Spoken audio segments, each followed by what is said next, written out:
Hello and welcome back to Marxist Propaganda. This time we're heading back to college, although admittedly a little late after the school year ended due to me not wanting to do too much Marx Brothers material too close together, and there's not much about the backstory of the production that I need to get into here, apart from mentioning that Chico was badly injured in a car accident, so much like Jesse L. Martin in a majority of The Flash's 5th season, much of Chico's scenes involved him sitting down. But other than its lack of Margaret Dumont, there's nothing major to talk about, so let's get right into it. After the titles, which are severely lacking in comparison to Monkey Business, although the caricatures do look nice, we open at Huxley College, where the former president is retiring and handing his position over to Quincy Adams Wagstaff, played by Groucho Marx. Naturally, he is a far cry from the outgoing president. Well, I thought my razor was dull until I heard his speech. Wagstaff has a personal vested interest in the school, though, since his son Frank, played by Zeppo, is a student. This leads into a musical number, so like the last film, we're getting all the good stuff out of the way first. I don't know what they have to say, it makes no difference anyway, whatever it is, I'm against it. No matter what it is or who commenced it, I'm against it. This is another one of my favorite musical numbers, not quite as good as Hooray for Captain Spaulding, but very close. Especially since this one has a lot of fancy choreography.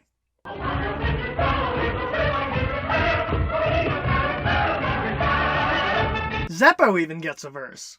When dear old Dad once gets mad, he's a hound. Wagstaff is angry that Frank is hanging around with the college widow, which is an archaic term that I'll happily define for you. A college widow is an easy young woman who spends time around a college year after year to fraternize with the male students. So it's admittedly a bit of a slut-shamey term, although as we find out later, the college widow is also involved with the bad guy, so don't feel too bad. The main issue that Wagstaff is facing is that Huxley College's football team sucks. Personally, I'd suggest getting a dog onto the team, but instead, Frank encourages Wagstaff to get some ringers in, and even already has some in mind. It just so happens that two of the best football players ever hang out in a speakeasy downtown, and as a morally upright citizen and college president, Wagstaff is naturally entirely on board with the idea. It isn't right for a college to buy football players. It isn't, eh? Well, I'll nip that in the bud. How about coming along and having a nip yourself? At the speakeasy, Mr. Jennings has already poached the football players for Darwin College, Huxley's rival. With you boys playing for Darwin, Huxley can't win. In the speakeasy, the doorman asks Baravelli, played by Chico, to watch the door for a few minutes and to not let anyone in without the password, which, as always, is Swordfish. Baravelli is not a very good doorman. It's the name of a fish.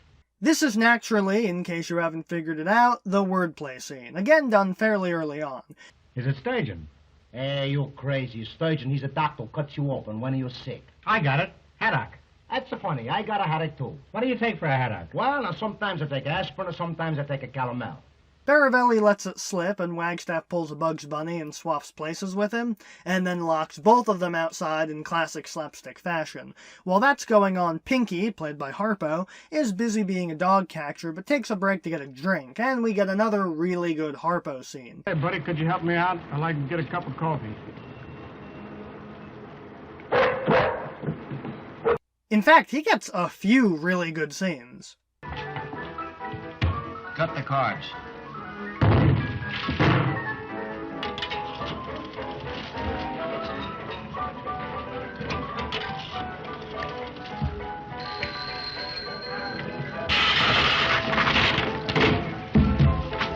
You know, I bet if you told people in 1932 that one day you could actually play slot machines on a telephone, they'd think you were nuts. Wagstaff tells Baravelli that he's looking for two guys that always hang around, and Baravelli volunteers himself and Pinky for the positions. Frank goes to visit Connie Bailey, the aforementioned college widow, played by Thelma Todd, and hey, Zeppo gets a song in this movie. The preacher in the pulpit and the man in the pew says, I love you. There's also a short sequence of Pinky messing with a cop, which has no real story significance, but is really funny.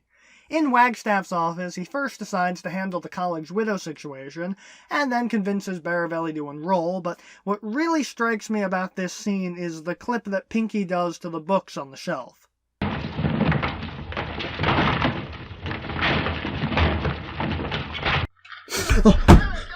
Oh God, no.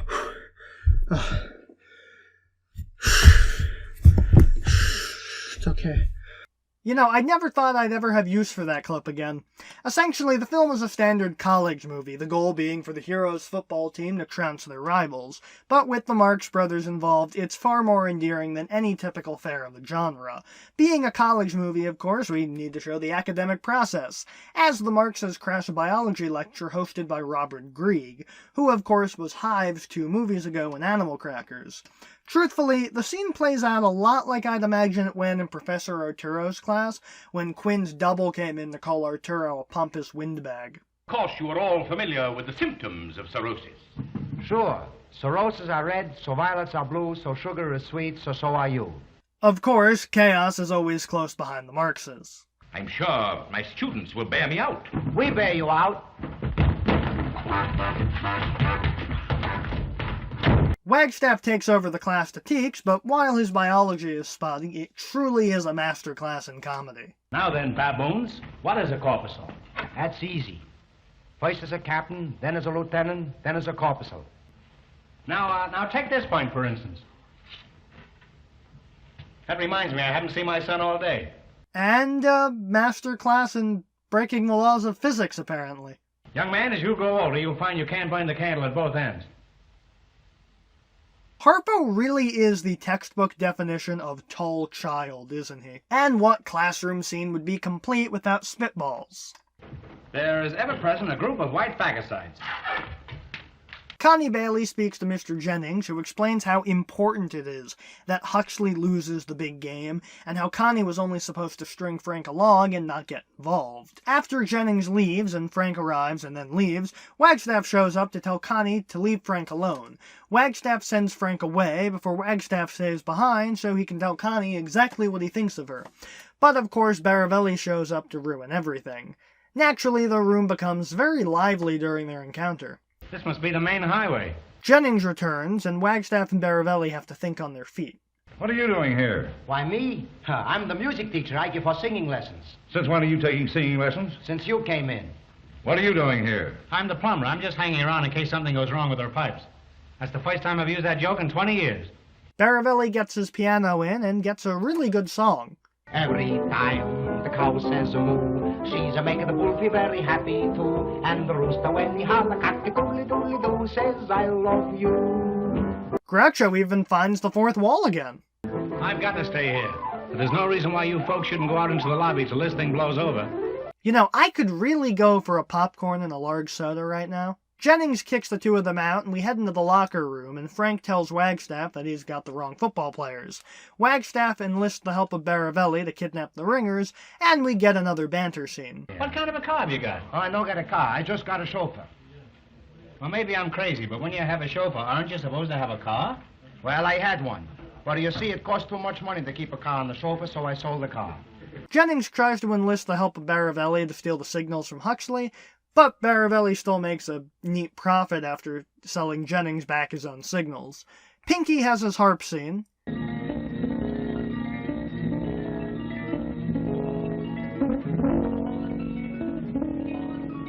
And Jennings tells Connie to steal the signals from Wagstaff during a romantic interlude. Wagstaff and Connie go out on the lake, and after narrowly avoiding crashing into the Doctor and Romana as they punt while waiting for Professor Chronotis, Wagstaff puts in another musical number. The duck upon the water when he feels that way too says, "Wow, wow, wow." That's a wise quack. You keep your bill out of this. How would you like it if I butted into your affairs and laid an egg? Be as rude as you want to the duck, just be wary of geese. They'll steal your shit. We also get a scene that I don't think would fly as well today.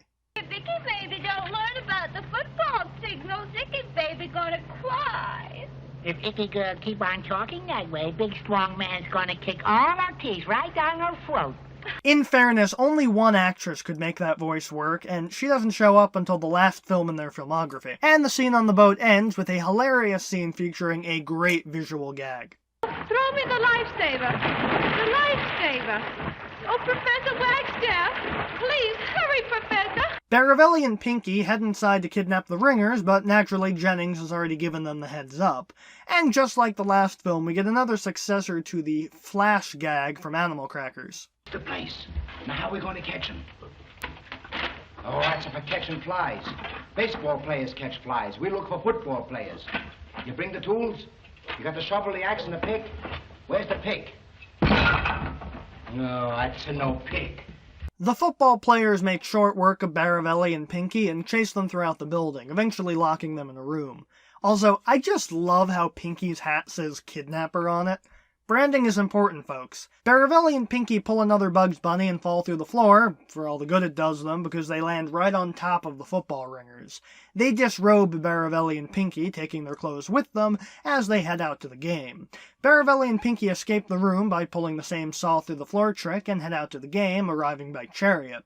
I guess Groucho was wrong last time. He didn't play Ben-Hur, Harpo did. After the kidnapping is over, it basically just becomes a football movie for the last 10 minutes, much like Robert Altman's MASH film, except I don't feel the need to tune out for most of this. Though, of course, Wagstaff doesn't quite have the motivational underdog speech right. Listen, you bunch of butterfingered milksops. The way you're playing, you couldn't beat a girls' basketball team. It also helps to give the speech to your own team. God. Sit there. Wait a minute. Boys, if you can't beat that bunch of half-witted goofs, what do you want? Well, you're talking to the wrong team. I know I am, but our team wouldn't listen to me. Baravelli and Pinky get into the game, and Wagstaff steps into the commentator booth, another parallel to Monkey Business. Because this is the Comedy League, they don't get too bogged down in the specifics. That tackle will cost your team 15 yards. You're supposed to tackle a man with a ball, you understand? And not only did they pull a Bugs Bunny, but they're also pulling a classic Tom and Jerry. 85, 29, 78.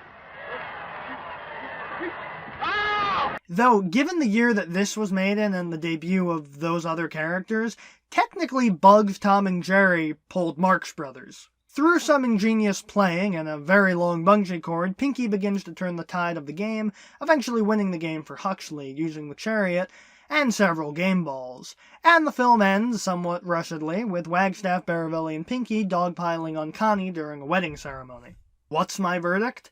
Well, given that it lacks Margaret Dumont, it loses a point, but it gains that point back because of the awesome musical numbers. It also has a lot of great gags, but I honestly didn't feel anything for Connie, either good or bad. And without a romantic arc to anchor the movie like each previous film had, it just feels like something is missing. With all that said, compared to the rest of the Marx Brothers filmography, Horse Feathers ranks at a solid 4 out of 5 Marxes.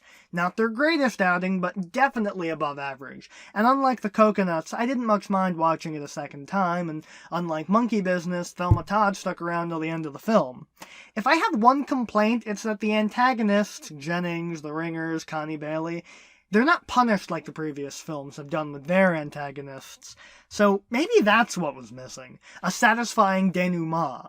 But still, overall, it's a great movie. And as sports movies goes, hey, at least it's not necessary roughness, right? Next time, we sadly close out the Zeppo era. But it's not all bad because we get Margaret Dumont back. See you next time.